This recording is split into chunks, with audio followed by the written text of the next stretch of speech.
Israeli media reports that 60,000 military reservists are being called up to handle the takeover of Gaza City. Again, this is from the Times of Israel.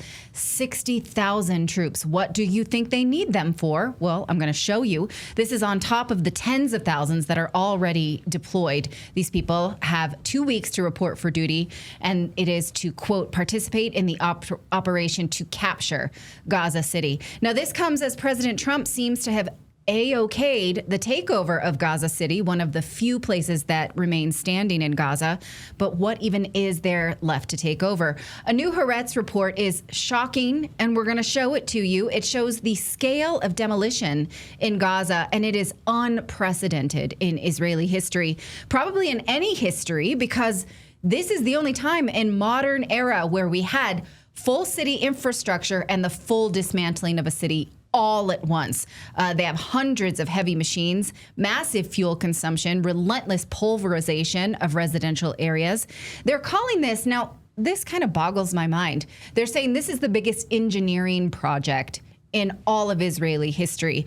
But it's not about building things, roads, bridges, anything like that. It's the systematic erasure of an entire civilization.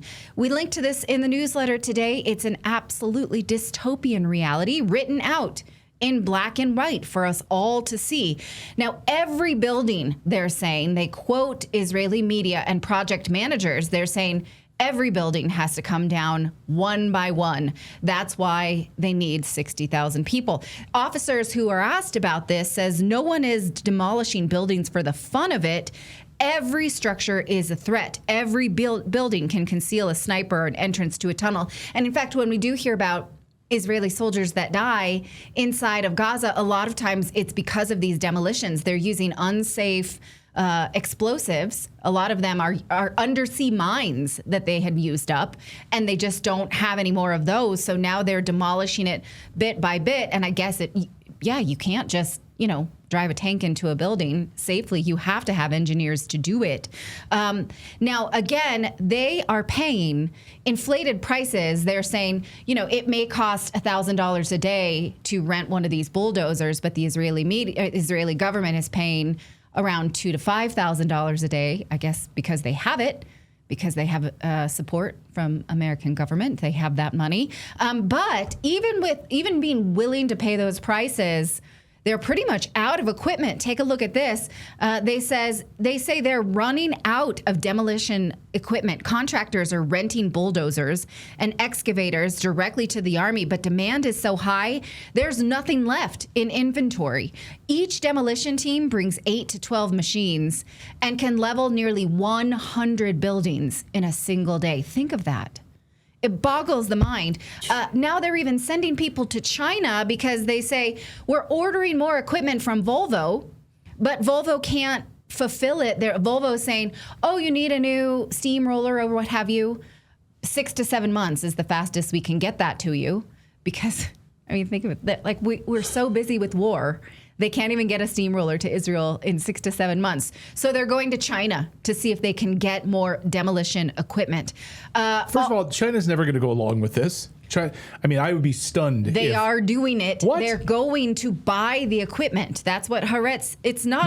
No, I'm just saying, is China going to allow it? China has been vehemently opposed to this, so I'd be stunned if China's like, we're going to send steamrollers so you can steamroll buildings in Gaza. Well, maybe I misspoke if that was your understanding. They're not going to the Chinese government. They're going to private industry to buy these things in China. I know, but all I'm saying is the Chinese Communist Party has a big hand in what the Chinese private market does, and if they catch wind of this through these private enterprises that are going to be sending steamrollers into Gaza, something tells me that the Chinese Communist Party is not going to be happy about that. Well, okay, let's look at what's reported. It seems to me, can we bring that screen back up, please, full screen?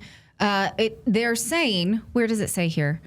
The bottom paragraph. Yeah. The demand means that importers currently have no heavy equipment in stock. If you order a piece of heavy equipment from a company like Volvo, which I'm sure Volvo loves this advertisement, you'll wait 6 to 7 months for it to be delivered. That's why last week we were in China to look into importing. Okay, so I read it as it was a done deal. They are looking into it. Now, Great Caesar says the CCP doesn't care. Maybe they don't care, but others are saying that, well, there is no private industry in China at all. So the idea that there's actual private industry separate from that is bunk anyway. So I just would be stunned, given the fact that they want this to end and they absolutely don't want there to be, continued genocide in Gaza, that they would be supplying steamrollers. Okay. I'd be stunned. That deserves some following up. Yeah. So let's put a pin in that.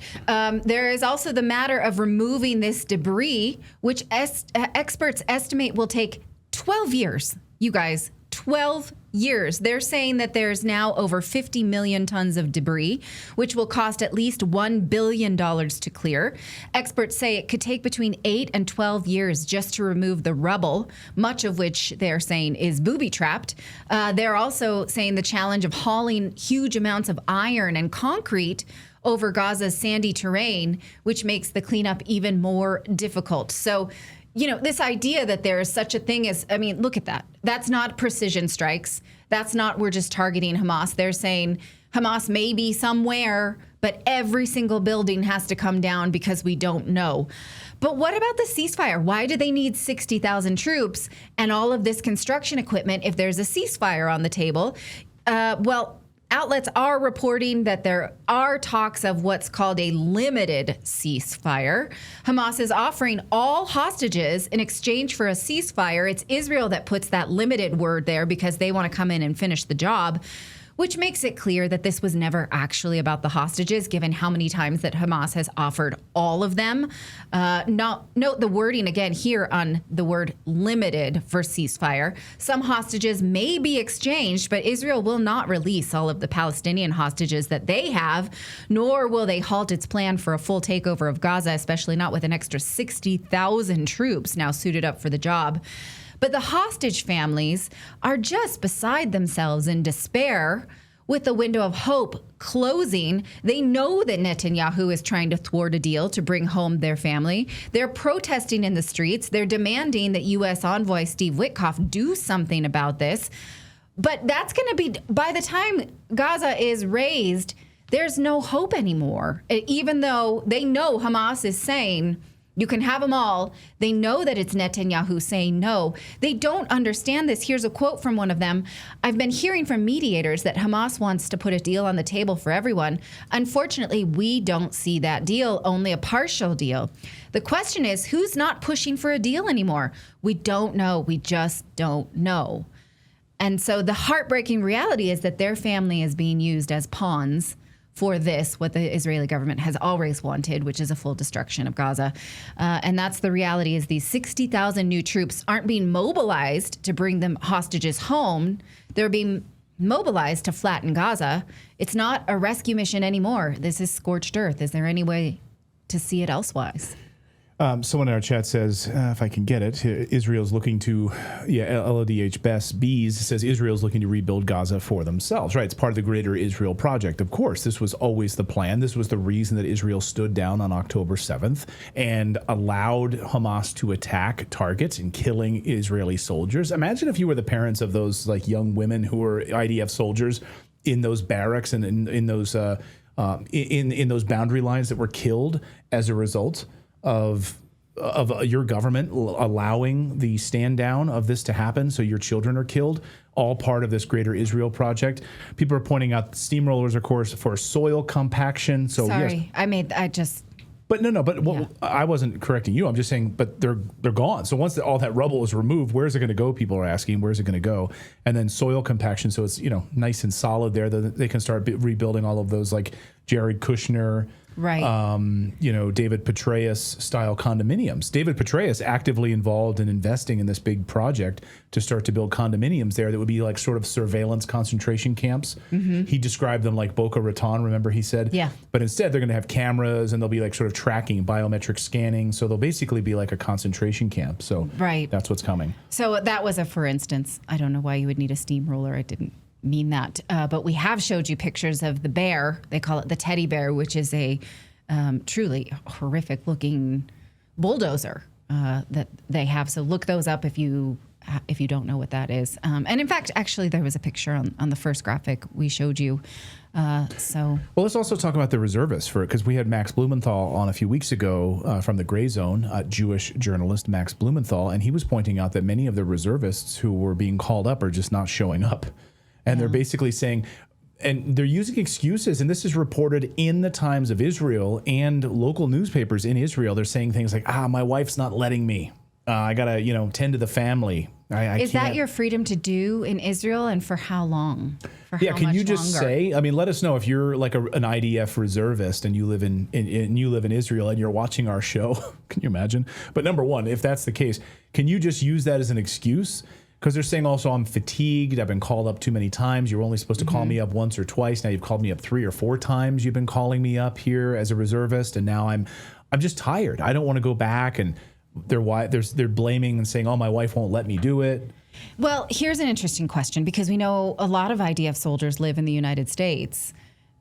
Would the United States deport them if Israel calls them up? Would the United States enforce this? It depends on if they're Israeli soldiers or if they're U.S. citizens. Like, why would, and if you have dual citizenship? Well, we had this happen in Ukraine, that Ukraine wanted all of their expats to come back because they have depleted all of their soldiers. They asked for Europe to deport these people who had been given a diplomatic residency card or refugee residency card. And Zelensky said, we want them back. Send them back right now. The United States never complied with that for Ukraine. Would the United States do that for Israel? Send people into this horrific job that they don't want to go to? Retro Bass says Redacted has lost the plot. What's the plot exactly? What is the plot? The plot for many, many years is the Greater Israel Project since the 1940s. Like, what's that is the plot. That's what you're seeing play out in front of you. What exactly is your plot? And I'm just curious. We reported the level of destruction that Haaretz, Israeli media, has shown us. Yeah, this is Israeli media showing us. What is the plot? You don't want to see that? What is it that is lost here I'm not extrapolating anything.